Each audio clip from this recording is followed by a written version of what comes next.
নমস্কার, সবাই কেমন আছেন? আশা করছি সকলেই খুব ভালো আছেন। আজকে রবিবার, সবাই সকালে তাড়াতাড়ি উঠে পড়েছে, তাই ভাবলাম দেরি না করে জলখাবারটা বানিয়ে নিই। আজকে ওর বাবাকে বলেছি একটু বাজার থেকে জিলিপি নিয়ে আসতে। আসলে এখানে রথযাত্রা পালন হয় না, তো তাই রথের দিনে ছুটি ছিল না, তো জিলিপি আনা হয়নি। আর এখানে তো সকালেই পাওয়া যায়, বিকালের দিকে পাওয়া যায় না। তাই ওর বাবাকে বলেছি আজকে ছুটির দিন, আজকে নিয়ে আসবে। আজকে আমরা রথযাত্রা পালন করব ঘরেতে। এখানে রথ কি এখানকার কেউ জানে না, ছেলেও জানে না রথযাত্রা কি উৎসব। তাই ওকে এবারে একটু ছবি দেখিয়ে, ভিডিও দেখিয়ে বোঝানো হয়েছে যে রথ কি, জগন্নাথ দেবের পুজো হয় রথযাত্রাতে। আর সেই রথ আমরা ছোটোবেলায় টানতাম, রাস্তা দিয়ে যেতাম। মনে পড়ে একবার খালি ঠাকুর উল্টে যায়, একবার খালি ঠাকুরের কখনো খাবার উল্টে যায়, কখনো জল উল্টে যায়। তো সেই সব দিন খুব মজাই গেছে। তো ও তো জানে না, তাই ওকে একটু করে বোঝানো হয়। এখন একটু বড় হয়েছে, তাই একটু করে বোঝানো হয়, দেখানো হয়। তো এবছর যখন ওকে বোঝানো হয়েছে রথযাত্রা কী, তো তখনও বায়না জুড়েছে যে ওরও রথ চাই, ও রথ টানবে। তো এখানে তো আর কিনতে পাওয়া যায় না, তাই ওর বাবাকে বলেছি, ওর বাবা বলেছি পরের বছর ওর বাবা নিজের হাতে একটা ওকে রথ বানিয়ে দেবে। আর ও সেটা ঘরেই টানবে, আশেপাশে, বাইরে তো কোথাও যাবে না, এই ক্যাম্পাসের মধ্যেই টানবে। জীবনের কিছু পরিবর্তন মেনে নিতে হয়। সেই পরিবর্তন যখন আপনি মেনে নেবেন, তখন দেখবেন পরিবর্তনের যে লড়াই, তাতে আপনি সফল হবেন। চলুন, কথা বলতে বলতে জলখাবারে একটু স্যান্ডউইচ বানিয়ে নিয়েছি। আসলে প্রতিদিন স্কুলে যখন যায়, তো তখন পরোটা নয় রুটি নয় চিলা বানিয়ে দেওয়া হয়। আর এটাতে একটু ডিম দিয়েছি। আসলে এখানকার তো স্কুলগুলোতে এসব ডিম চলবে না, কারণ এখানে তো একটু ভেজিটেরিয়ানরা থাকে, তো এরা একটু ননভেজ খায় না, তো সেই কারণে এসব তো চলবে না। তাই সপ্তাহে একটা দিন ভাবলাম ছুটির দিন একটু জলখাবারটা ভালো করে করলে ভালো লাগে। তো তারপর জিলিপি খাওয়া হবে। ছেলের ব্রেডের সাইডগুলো কেটে দিয়েছি, কারণ এটা তো খেতে পারে না। আর ওর বাবারটা রেখে দিয়েছি, তাহলে বেরিয়ে যাবে না এটা থাকলে, সাইডের লেয়ারটা। তো এটা হালকা করেই সেঁকবো। এটা আমার আর ছেলের করে নিচ্ছি একটু হালকা করে, আর ওর বাবারটা একটু কড়া করে সেঁকে দেবো।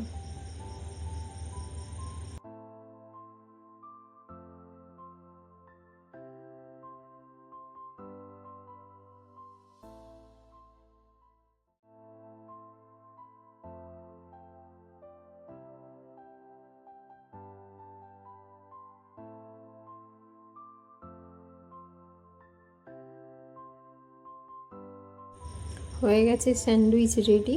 ছেলেকে আর ওর বাবাকে দিয়ে দিই, তারপর আমি খাবো। आप खाओ, फिर मैं आपको खिलाती हूँ, ठीक है? এতগুলো खाओ ना, তোমার হয়ে গেছে? खाओ बेटा, बताओ कैसा है? यम्मी, ওকে। এই যে ওর বাবা জিলিপি নিয়ে চলে এসছে বাজার থেকে। গরম আছে, তাই গরম গরমই বের করে নিলাম। আসলে গরম গরম খেতে ভালোও লাগে, তো বিকালে তো পাওয়া যায় না, তাই বললাম সকালেই নিয়ে আসো, সকালেই রথযাত্রা পালন করবা। ওখানে তো বিকালে পালন হয় রথযাত্রা। গরম গরম জিলিপি বিকালে পাড়ার মোড়ে মোড়ে কিনতে পাওয়া যায়, তার সাথে পাঁপড় ভাজা। এই যে কিছু পাঁপড়ও ভেজে নিয়েছি, আর একটু জিলিপি নিয়ে। প্রথমে বললাম তোমরা খাও, খেয়ে বলো কেমন হয়েছে।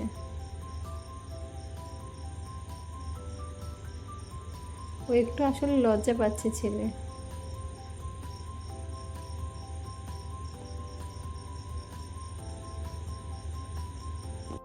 চলুন, আমিও জিলিপি খেয়ে রথযাত্রার পালন করি। উল্টো রথ আর সোজা রথ দুটো রথযাত্রাই একসাথেই পালন করছি। আমাদের পরিবারের সকলের তরফ থেকে আপনাদের সকলকে রথযাত্রার শুভেচ্ছা রইল। চলুন, রথযাত্রা পালন হয়ে গেছে, এবার দুপুরের রান্নাটা একটু তাড়াতাড়ি বসিয়ে নিই।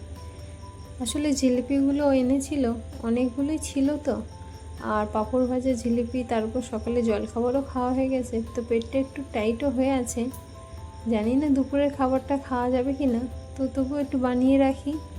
সমস্ত রকম উৎসব তো পালন করা সম্ভব হয় না এখানে, তাই যতটুকু সম্ভব হয় ততটুকু চেষ্টা করি পালন করার। জানেন তো, বাঙালিদের 12 মাসে 13 পার্বণ লেগেই থাকে, তো সব পার্বণ তো সম্ভব হয় না সব জায়গায় পরিস্থিতি অনুযায়ী, তো যতটুকু হয় ততটুকু করা যায়। এখানে উৎসব বলতে আমি এত বছরে যেটা দেখেছি, দিওয়ালি উৎসব হয় একটু মোটামুটি, আর এখানে একটু গণেশ পুজো হয় সেপ্টেম্বর মাসে, তো খুব বড় করে মেলা হয়, আর রাস্তার দুধারে প্রচুর খাবারের স্টল দেয়।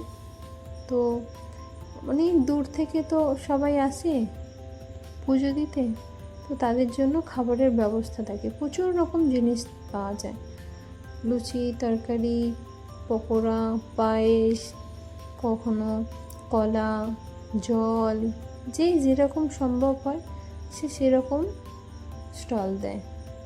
তো এখানে যে পাহাড়ের ওপর গণেশ ঠাকুর মন্দিরটি আছে, তো সেটা খুব জাগ্রত, এখানকার মানুষের মুখেই শোনা।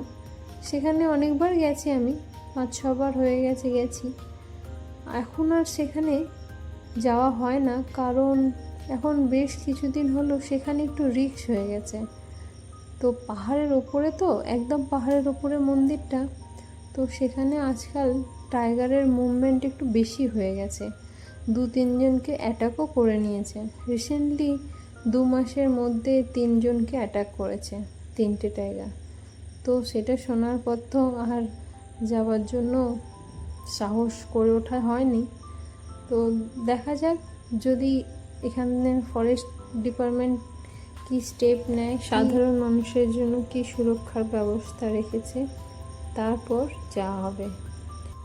এই গণেশজি মন্দিরটি একদম পাহাড়ের ওপরে, সেখান থেকে চারিদিকটা দেখতে খুব সুন্দর লাগে।